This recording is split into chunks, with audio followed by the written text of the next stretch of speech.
do you know what era we're living in right now? Speed. Speed. Speed. Everything must be fast. Text messages must be answered immediately. Deliveries must arrive within 2 hours. Google searches must yield results in 0.2 seconds. But do you know what's truly paradoxical? The more we demand things to be fast, the more likely we are to make big mistakes. I once met a young man who lost his promotion opportunity just because he hastily replied to his boss's email in anger. Another girl, because of rushing to post a passive-aggressive status about her ex-boyfriend, caused her new relationship to fall apart. Today, I want to tell you a story. A very old story, but one that's extremely relevant to our modern lives. A story about a muddy pond. Would you like to know what this story is about? Come. Let me invite you for a cup of tea.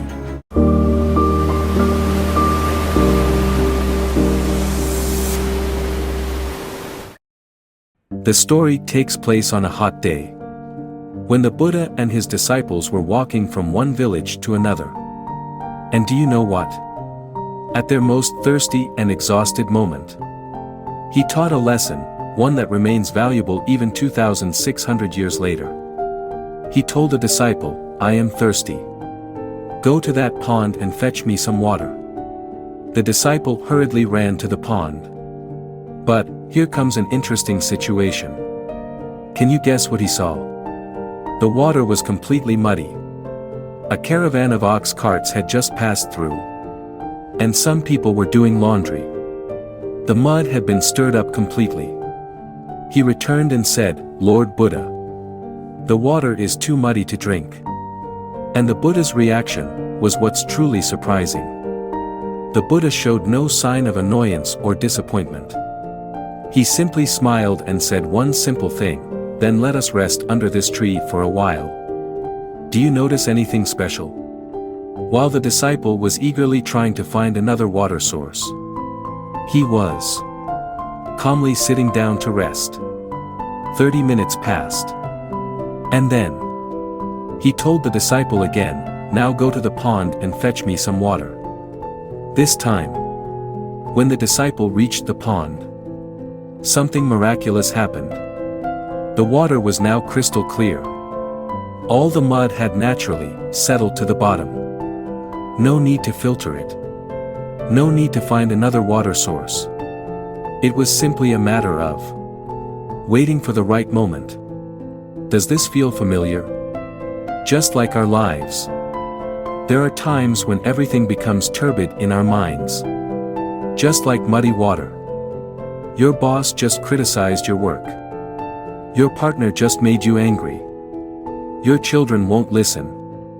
And in those moments, what do we usually do? React immediately.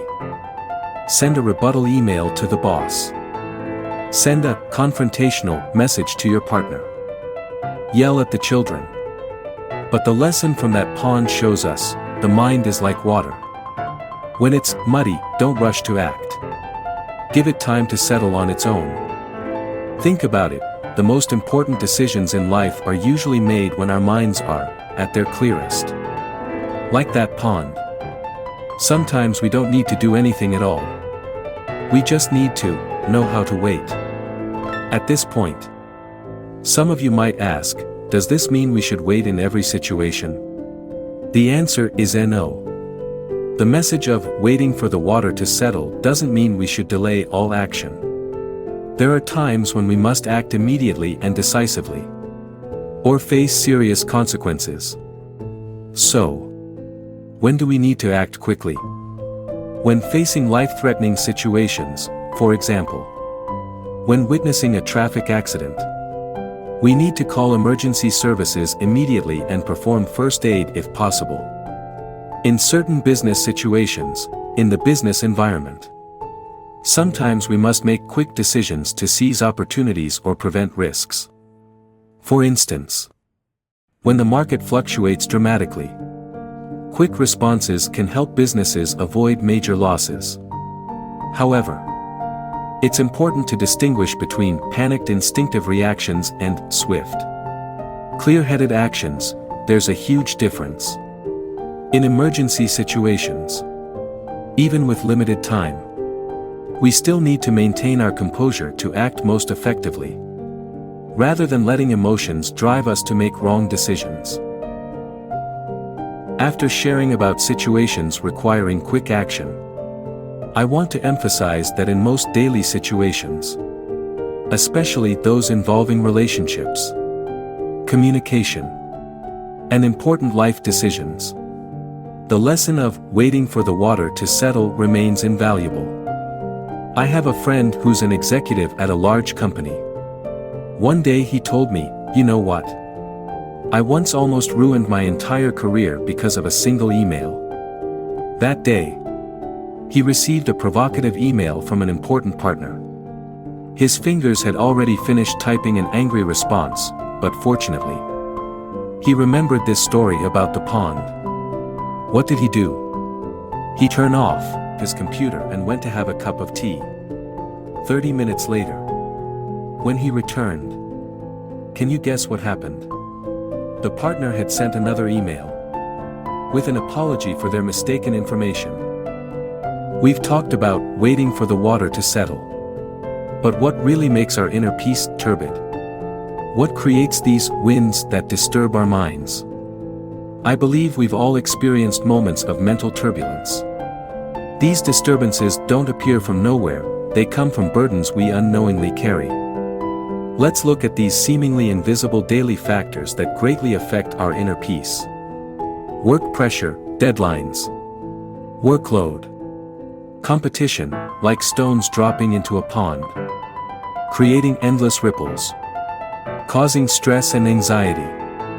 Life stress, financial worries, relationship complications, health concerns, unexpected events, like sudden rainstorms, making our minds turbulent, relationship conflicts, misunderstandings, disagreements, hurtful words, like pebbles thrown into the pond, creating lasting ripples, lack of sleep, restless nights leaving us tired, sluggish, unfocused, like a pond covered in mist, unhealthy eating, fast food, stimulants, like subtle toxins, making us prone to stress and anxiety, living environment, noise, pollution, cramped spaces, like external factors, constantly disturbing our minds, negative information, sensational news, online arguments, like violent waves, washing away our peace. These factors often interact, creating a negative spiral. They significantly contribute to muddying the still waters of our minds. But don't worry. I'm about to share some life preservers, tools to soothe these disturbances. Help the water in our minds settle, so we can make clear decisions and find peace. Now, I'll share with you 3 extremely practical tools for waiting for the water to settle. Are you ready? Tool number 1, box breathing, square breathing. This is a method used by SEAL Special Forces. Why do they need it? Because they must stay calm in life or death situations. How to practice. Inhale for 4 seconds. Hold for 4 seconds. Exhale for 4 seconds. Hold for 4 seconds and repeat. Let's try it together. Remember to sit up straight. Let's begin.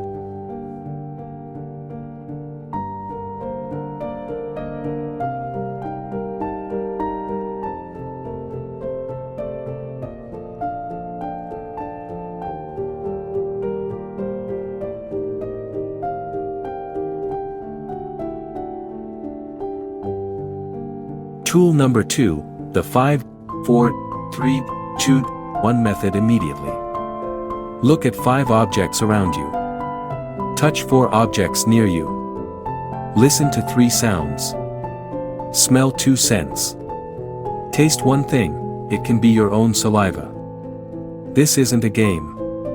It's a way to bring your mind back to the present. instead of letting it sink into anger.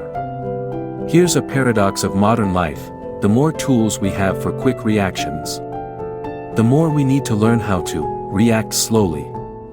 There's a wonderful saying: no one ever regretted not saying an angry word, but many have regretted saying it.